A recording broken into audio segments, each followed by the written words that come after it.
guys, welcome back. Raccoon MMA. You know what time it is. I got another video for you. Let's go. UFC 300, just around the corner. Fight week started. So, got to do the Raccoon picks. You know how it is. For you guys today, I have the entire card. Because I couldn't not. Usually I just do a few of the best fights from the prelims and the main event. But, today, we've got not just, the main card plus some other fights I'm excited for. We've got every single fight, so let's get right into it. We'll start off, of course, with the MMA Culpa, so that you know that at least somewhat I know what I'm talking about. Pick accuracy. Hey, I did well at 299. The only fights I got wrong that I picked were the Michel Pereira fight, and of course I got a bit too silly with it, and I picked Cheeto to win. So we're on 67% accuracy. That's just about 2/3. I picked 48 fights on this channel. 32 of those have been correct. One has been a no contest. And I think 3 of them I picked correctly, but they were robberies. So that would put me up at 81%. Anyways, in terms of like my method accuracy, so of the fights I correctly picked, how did I pick them to go? I have picked 25 methods for like the fights I picked correctly, and of those 25 method picks, 19 have been correct, 6 have been incorrect. So that's 76%, both 3/4, just over. So, pretty good. I'm back on the up. I started off this channel doing pretty well, and then I had a bit of a dip, but I'm getting back up there, so I know what I'm talking about. You know how it is. Okay, let's start off with the fight that opens up this entire card, a fight between 2 former champions. An excellent fight, Davison Figueiredo versus Cody Garbrandt. So Figueiredo, of course, is the former flyweight champion at 125 pounds, 2-time, I believe. Had that big series back and forth, 4 fights with Brandon Moreno. Kind of famous for his power at 125 pounds. And Cody Garbrandt is the former 135-pound champion, who put on one of the best title performances ever against Dominic Cruz, and then lost the juice immediately. But yeah, people talk about, Figueiredo's power, which is kind of interesting, because, like, when he fought Rob Font in his debut at 135 pounds in his last fight, it didn't look like it was there as much. And I know, like, okay, you're going up, and you're going to get more powerful, but then, of course, the people are going to be used to it there, right? Like, being powerful at 125 pounds is not the same as being powerful at 135 pounds, because the people are smaller. And he's nowhere near as fast as he was as well. And that could also be because he's aging. I don't know. And of course, like, Cody Garbrandt is famous for how hard he hits and how fast he is.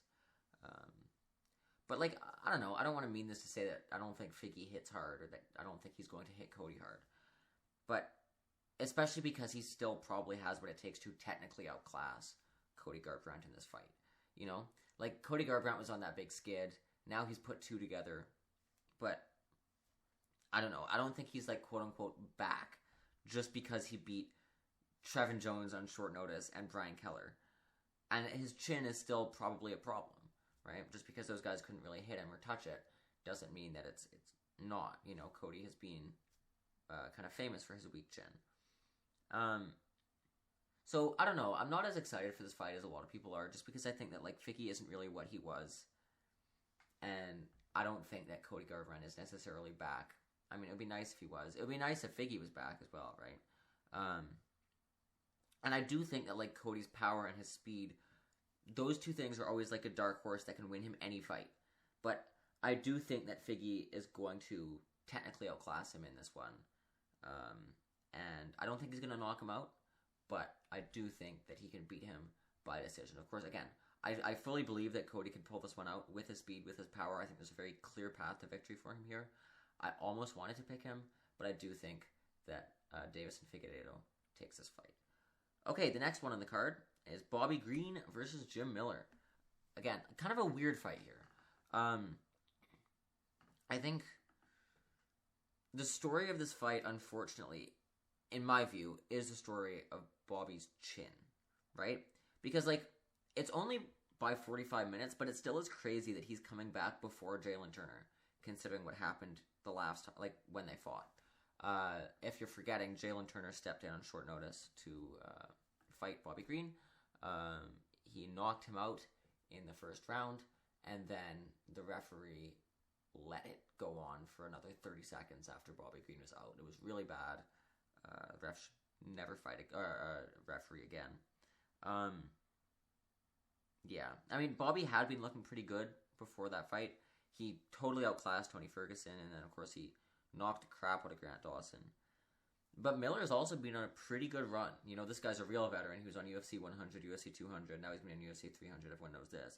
But, like, in his last 6 fights, he's been 5-1.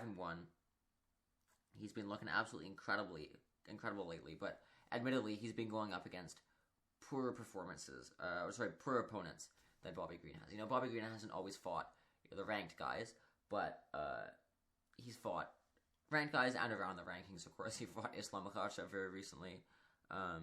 He lost that fight, but it's still, you know, preparing for an opponent of the caliber of Islam Makhachev and then fighting an opponent of the caliber of Islam Makhachev is, you know, something. But I think that, like, so I would be inclined to pick Bobby Green here, but I think that the problem with this fight is that Bobby is not going to be better, like, since his knockout, right? 5 months is nowhere near enough recovery time. We saw Volkanovski come back from 5 months, not after being KO'd clean, but after being TKO'd by Islam. And we saw what happened, right? He got knocked out by Ilia Pereira, who had no business knocking him out. And I think that, you know, for Bobby, like, it's even worse. He got knocked out cold on the feet, and then the ref let it go on for way too long afterwards. So I don't know that Bobby Green is going to be completely recovered in time for this fight. And because this is inevitably going to turn into a firefight, he's going to get clipped and he's going to lose, right? This is a fight that Bobby should win. And maybe he can win if he stays on the outside and, you know, tags Jim Miller from range. And he can do this. He's decently good at his straight shots while moving backwards and things like that. But that's just not how Bobby Green fights. It's one of the reasons why people love him so much, is that he always likes to have a firefight. And Jim Miller, the same thing. And so because Bobby is going to want to put himself into this losing position, I'm pretty confident that we're going to see Jim Miller knock him out. Good for Jim Miller. He'll be ranked. That's kind of exciting. But unfortunately for Bobby, that is my prediction. Okay, moving on. This is, I think, our first fight that should 100% be on the main card over Bo Nickel versus Cody Brundage. This is actually one of the fights I'm most excited for on this card. You know, 2 of the only people at 115 pounds who can knock people out. Jessica Andrade versus Marina Rodriguez. Andrade is one of the pound-for-pound best women's fighters in the UFC. She's the only UFC fighter to be in the top 5 in 2 divisions, of course, at 115 pounds and 125 pounds. This fight is going to be at 115. You know, she's on a recent 3-fight losing skid, but if you look at her, you know, the caliber of opponents that she was on this losing skid to, it was Yan Xiaonan, Erin Blanchfield, and Tatiana Suarez. So, like, I can't really blame her for this. Those are some pretty high-level opponents. Yan Xiaonan's fighting for the title. Tatiana Suarez has been the dark horse of 115 pounds for forever, still undefeated. And, of course, Erin Blanchfield was just a title eliminator at 125 pounds. Was, you know, obviously it's derailed now, but the really big hype train around her. And she's also coming off a knockout win over Mackenzie Dern. You know, finishing Mackenzie Dern is incredibly difficult. That woman does not quit. This is the only time she's ever been finished, right? Just look at the Amanda Lemos fight where she got beat the hell out of her in the second round, in the 10-8 round, and then she came back and won the third round in a 10-8 round, in my opinion. You know, she came out of the corner barking. It was crazy. Total robbery, by the way. Mackenzie won that one. Anyways, Andrade is, like, hyper-aggressive. She's the least defensive fighter I've ever seen. She's always getting crazy finishes or being finished in a crazy way. I kind of love it about her. And on the other side of the octagon is Marina Rodriguez, who is, like, low-key the same as Andrade in terms of aggression, but I think a little bit more technical. And she's coming off an absolutely brutal beatdown of Michelle Waterson Gomez. It's actually the last fight I watched before I made this video. And I mean, yeah, again, I just watched it, and she was good, right? Like, she has an excellent tie clinch. She's very strong for her frame and her size, and she hits very hard. And, like, in that tie clinch, she's very good at using knees, using elbows, putting damage on people's heads. And I think that tie clinch will be important for Rodriguez in this fight as well, who will have, like, a 5-inch height advantage and a 3-inch reach advantage. You know, obviously Michelle Waterson Gomez is very undersized for 115 pounds. But, you know, like, Andrade is still pretty small. So, especially compared to Rodriguez. So I think the tie clinch will be important for her as well, and she can put some damage on her in there. I think she can tie Andrade up. She can probably beat the crap out of her. I think she can get a TKO and break into the top 5 here, which is very exciting. A lot of exciting fighters at 115 pounds right now. Should have been Lupi Godinez in the top 5. I think that was a robbery as well, but whatever. And yeah, like, I don't know. Andrade is a former champ for a reason. She has an incredible ability to pull a rabbit out of her hat, so to speak. You know, everyone thinks about that Rose Namajunas slam KO to win the belt. But, you know, it's more than just that. Again, she's always getting these crazy finishes. But I just don't think it's happening this time. I think Marina Rodriguez will really tie her up, slow her down, and hurt her. So I'm pretty confident that she's going to win this fight by TKO. Okay, up the card. Jalen Turner versus Renato Moicano. Fun fight. Yeah, Jalen Turner, as I mentioned, right, is coming off a pretty spectacular knockout over Bobby Green, despite what happened after he knocked him out. Not Turner's fault, of course. And Moicano has been climbing the rankings. He's put together a few good fights. He's popular now because of his interviews after the fights. But, you know, Jalen Turner has a huge advantage in height and reach. Like, half a foot, I think, in height, and something similar in reach. You know, and he is the striker. Like, this is a bit of a striker-grappler matchup, and he's the striker, and you kind of want that advantage if you're the striker, because you just get more space to beat somebody up, right?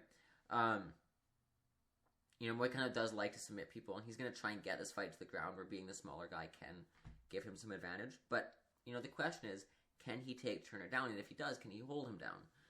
And I'm inclined to think that he's going to struggle to do this, right?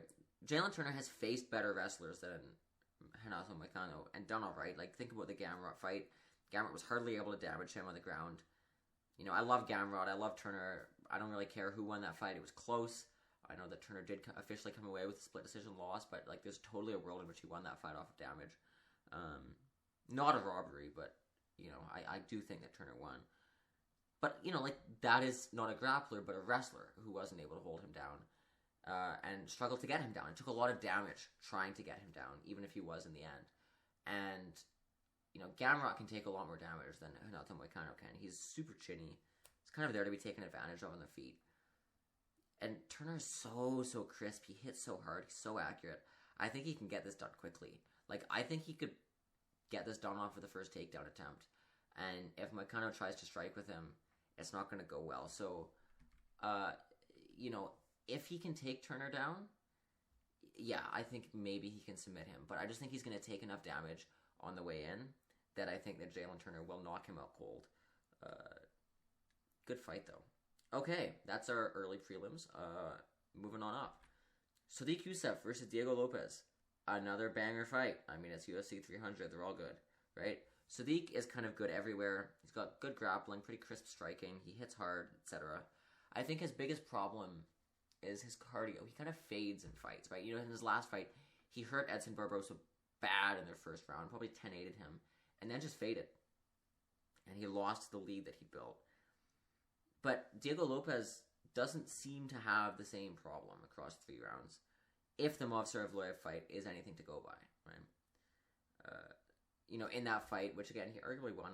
I do think that Evloev won that fight, but Lopez made it close. He made it competitive. He put him in a lot of submissions. And he kept doing that for every round. But he's not just a grappler and a submission artist, right? He has solid striking, too. He goes to Lobo Gym. He trains with Francisco Grasso. You know, some of these great strikers that we see, like Alexa Grasso, like Irene Aldana, these are Diego Lopez's training partners. These are the people who are teaching him to strike. And in his last fight, we saw how good his boxing is. So I think he probably hits pretty hard too, right? Like, look at that Pat Sabatini knockout. He's got knockouts in regional fights as well, but, you know, I'd probably say that UFC level competition is better. Like, I don't think he's just going to breeze through Sodiq, but I think that he's going to be able to hang with him on the feet and then find opportunities to take him down or just to jump into a submission. And find something on him later, like maybe second or third round. I think that Diego Lopez will submit him. If Sodiq Yusuff wins, it'll be by decision. It'll be him defending submissions and winning on damage. But I think that Diego Lopez is going to damage Sodiq as well. But great fight. Okay, moving up. Holly Holm versus Kayla Harrison. I'm excited for this fight. People are kind of talking about this as a snooze fest. I don't know, man. I think that Kayla Harrison is going to be exciting here. She's a real, like, ground and pound artists that we don't really see a lot of ground and pound artists these days. We see a lot of submission specialists. We see a lot of people who can just take you down and hold you there. But people who can take you down and damage you on the ground, kind of like Khabib did, Kayla Harrison's special, especially in women's fighting in that way. I think that where this fight has the potential to become boring is just that Holly Holm is fading. She's aging out of the sport. I think she is clearly kind of a lamb to slaughter here for the UFC, who want to revitalize the 135-pound division since Nunes retired. I don't think they like that Raquel Pennington is the champion. I don't mind it. It's Irene Aldana's division anyways, but, you know, whatever. I think that Holly thrives in the clinch and looks to be stronger than her opponents. You know, obviously she's the greatest women's welterweight boxer of all time, accomplished kickboxer. So, like, she likes those kind of, like, dirtier fights. But I just don't think that's happening in this fight. Like, yes, this worked against Ronda Rousey, but that was 8 years ago, right? And her last finish was 7. I think, you know, people talk about this weight cut for Kayla Harrison. She's going from lightweight in the PFL down to bantamweight in the UFC. It's 20-pound weight cut. I mean, she's fought at featherweight before, which is just a 10-pound weight cut, but still. But I think that, like, you know, I don't want to say that, like, there aren't people who can take advantage of that, but I think that if there are people in this division who can take advantage of Kayla Harrison cutting too much weight, these are people like Irene Aldana, or maybe even Juliana Pena, not Holly Holm, right? I don't think that she really has that finishing ability anymore. I mean, if you want to risk some money to make some money, I can definitely see Holly winning this one. It's just defending the takedowns and, like, outgassing Kayla. But I just think she's going to get taken down and beaten up for 3 rounds. Maybe she'll get finished. I think more likely Kayla Harrison will win this one by decision. I'm really excited for Kayla's UFC debut. Okay, moving up. Calvin Kattar versus Aljamain Sterling. I'm using Sterling's championship portrait here, even though he doesn't have the belt anymore, just because all the other ones are so old. Like, the official UFC portrait, he's still wearing Reebok. Yeah. So I'm using the championship picture. Yeah, so I don't know. People are talking about, like, I mean, the story of this fight is that Aljo is moving up, right? He was the bantamweight champion. He got knocked out-ish, still an early stoppage, and now he's moving up to 145 pounds. Calvin Kattar is off after a year and a half. He's coming back now. Aljo's being pretty active. You know, he last fought, I think it was August. You know, he's just been taking the time to properly bulk up to 145, recover from the knockout, things like that. Whereas Kattar, he's been forced out by a pretty bad knee injury he got against Arnold Allen. And of course, like, for me, when I think about, you know, having a knee injury and then coming back against a wrestler, it's like, how are you going to be able to defend single legs? And even if you are able to defend single legs and your knee will hold up, how confident are you going to be doing that, right? Especially because, like, there are not many great wrestlers at 145 pounds. This is why Movsar Evloev, who in my opinion is not the best wrestler, has been able to be so successful, is because people don't fight wrestlers at 145 pounds. They're all strikers there, right? So, I don't know, like, I think Aljo's going to be someone that he's not really fought anyone like Aljo before. You know, one of these guys who's just going to pressure you, who's going to work and work and work to take your back. You know, and also, like, Aljo's going to be stronger and have a better chin at 145 pounds than he did at 135, where he was absolutely dominant. And 135 is probably a better division than 145. Certainly Henry Cejudo is a much harder person to fight than Calvin Kattar is. Certainly, you know, Corey Sandhagen is a harder fight than Calvin Kattar. I think, you know, yeah, it's a division up. Kattar will be taller, but Aljo has only a slight disadvantage in reach. I think only by an inch. I don't know. I think Aljo's going to win. Is he going to finish him? Maybe. He's pretty brutal when he sees a finish. He attacks it well, whether it's TKO or a submission. But I think he's probably going to ride it out on Kattar's back. I think Kattar will be decent at defending that. I just don't think he's going to be able to not get taken down. I think Aljo will be able to take his back, do some damage every round, maybe submit him, but probably win by decision. Okay, moving on to our last prelim. Yuri Prohashka versus Alexander Rakic. Good fight. Really good fight. Just like Kattar, a lot of time off for Rakic, but he was doing really well before he got hurt against Jan Blachowicz. Same thing, right? Knee injury. He's so fast. Like, Rakic is so fast. His jabs are great. His kicks are very good. He's very good at mixing it up. Very accurate.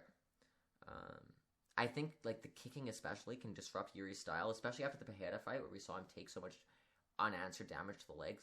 And also, like, like the jab can kind of keep him at bay. I guess the main question in this fight is, like, is this the Alexander Rakic we're getting back after a year and a half off?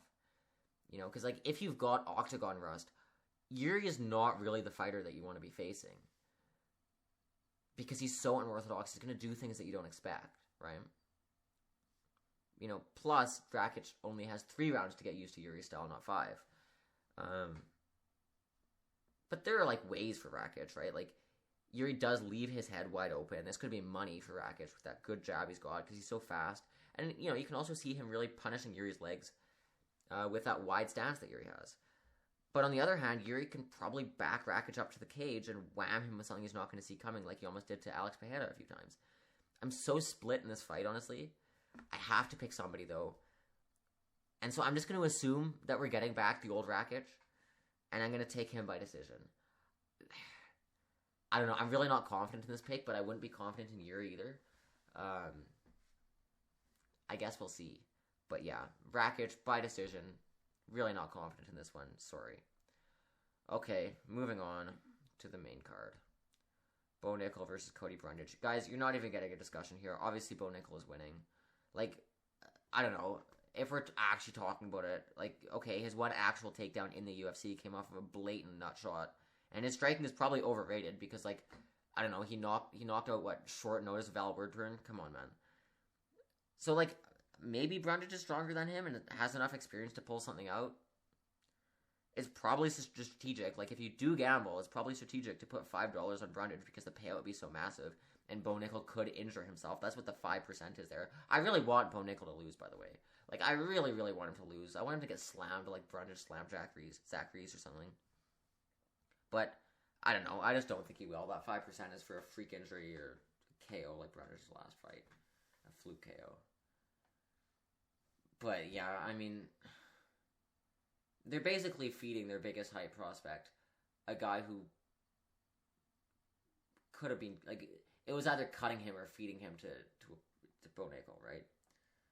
I hope Cody Brundage wins. I really hope he does, but I don't think it's happening. Okay, moving on to an actually good fight. Charles Oliveira versus Arman Tsarukyan. Really good fight. Okay, some of the, like, narratives here are kind of fun, right? It's like, they both fought Islam Makhachev. They both lost, but allegedly, Arman gave Islam a harder fight than Oliveira did, right? Arman took him 3 rounds, took him to a decision, took him down, whereas, Charles Oliveira ran through like wet tissue paper, right? Islam obliterated him. He embarrassed him. But I don't know. I think that, like, the thing with here is that, like, Arman has a very similar style to Islam. It's the same, Caucasian wrestling, trained in Russia, Sambo style. He knows all the counters to all the things that Islam wants to do. And I don't know, man. I think that no matter who wins this fight is getting pretty easily beaten by Islam. But then again, like, there's this other comparison. Both their last fights were Beneil Dariush. Both of them knocked him out. But Arman won better. He knocks Dariush out better. Dariush hurt Oliveira, and then Oliveira came back to win. Arman just obliterated him, right? But I don't know. I think Oliveira shows weakness to, like, good wrestling and positional grappling. Because his whole style is just about, putting himself in danger to put his opponent in danger, and doing things that you don't really expect in that sense. And so I think that, like, these kind of smarter, more cerebral fighters with a really good understanding of position can really succeed against Oliveira, like Islam did. And I think that Arman is kind of the same. I think they can really punish him for the risk he takes. I think Arman can do this.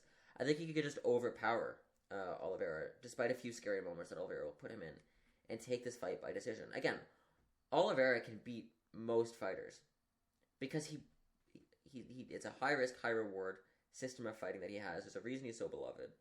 But I think Arman will just outclass him. I think Arman's finally going to be the new age lightweight to break through the vets. We'll see, though. It'll be a good fight either way. Be fun. But I got Tsarukyan in this one. Okay. On to the next one. Our first title fight of the night, kind of. Justin Gaethje versus Max Holloway. Whew. What a fight. Okay. A lot of people think this is going to be a boxing match. This is not going to be a boxing match. Well, if it is, it's going to be pretty one-sided. Gaethje does hit hard, but he doesn't punch super hard. So, I think that this narrative that he's going to be the one to, like, break Max Holloway's chin, probably not true. If you look at, like, chins that Gaethje did break, it's like Tony Ferguson's, right? But Tony Ferguson doesn't actually defend his face. He, like, fights with his hands by his side. Obviously, Gaethje was going to be able to put that type of beating on him over 5 rounds. Ferguson fights stupid. Holloway does not, right? I think the best weapon in his arsenal and in this fight are going to be his kicks, which he kicks very hard, especially the legs. You know, that's why he was the only person to ever take a round off of Khabib by kicking. But I will also say that, like, I don't know, he's been tagged and stumbled in basically all of his fights, right? Like, even the last one against Poirier, everyone talks about that spectacular knockout he got, but nobody talks about how in the first round Poirier really hurt him, right? And who's going to be able to find and touch someone's chin better than Max Holloway? Basically nobody, right? Especially, like, the volume and accuracy are these strategies that Holloway has that Gaethje hasn't really faced before. You know, like, the strikers he does face, people like Rafael Fiziev, people like, you know, Dustin Poirier, people like even Charles Oliveira when he's trying to strike with you, people like Michael Chandler, people like Eddie Alvarez. These are people who hit you hard, right? And they try and set up a way to hit you hard. Whereas Holloway is just going to overwhelm you and he's going to hit you every time. He's got great combos. So, like, yeah, maybe Gaethje can kick Holloway's legs off, but this new, like, smart Gaethje that everyone's talking about, that beat Fiziev and that beat Poirier, still mad about that one, by the way. Holloway's got to avenge him. Doesn't really low kick as much anymore. Like, he certainly can low kick Holloway, but he doesn't do it as much anymore, right?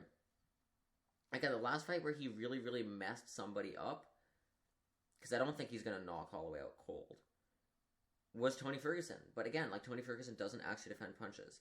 Holloway will win the boxing match. I think that he's also got better footwork and better ring control than Gaethje. Like, obviously, Gaethje will have moments where he hurts Holloway in this fight, because he does hit hard, but I think in the end, Max is just going to catch him over and over and over again and not let up on this pressure. He's going to TKO him late. I think he can also wrestle him if he wants to. But yeah, I'm thinking like a championship round TKO for Max Holloway. Okay, our first real title fight of the night. Zhang Weili versus Xiaonan Yan. Good fight, man.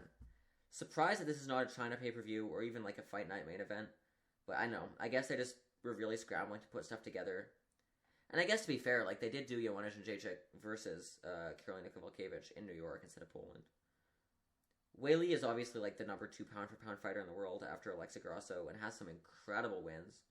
She just dominated Amanda Lemos in her last fight. It's kind of funny, the amount of people from the same cards who are going to be on this fight, you know. Yuri Prohashka and Alex Pereira, you know, Aljo and Weili, like, it's kind of funny that way. Anyways, she just came off of a huge domination over Amanda Lemos, one of the most dominant title fights ever. Yan is probably faster than Weili, and she probably hits harder. Weili is aging; she's 34. Like, she's, especially like for the smaller weight classes, that's kind of reaching the upper limits. And she does have the proven capability of being knocked out. Right? There's a button in there somewhere. But I think that, like, her real advantage here is her experience and her strength of schedule, like her fight IQ. Like, she's fought better people than Yan Xiaonan has. Yan is mostly just a striker, whereas I think Weili will probably mix it up, right? In her last fight, especially, she showed her ability to take a good striker to the ground and make her pay for just being a good striker. So I can actually see in this fight Yan making Weili uncomfortable on the feet, and then Weili taking her down and beating her up. I think, like, and that's of course if Yan doesn't hurt her first. I think it's a great fight. Yan has a better shot than people think, but I do have to go with Weili by decision here. But I'm really excited for this one. Okay.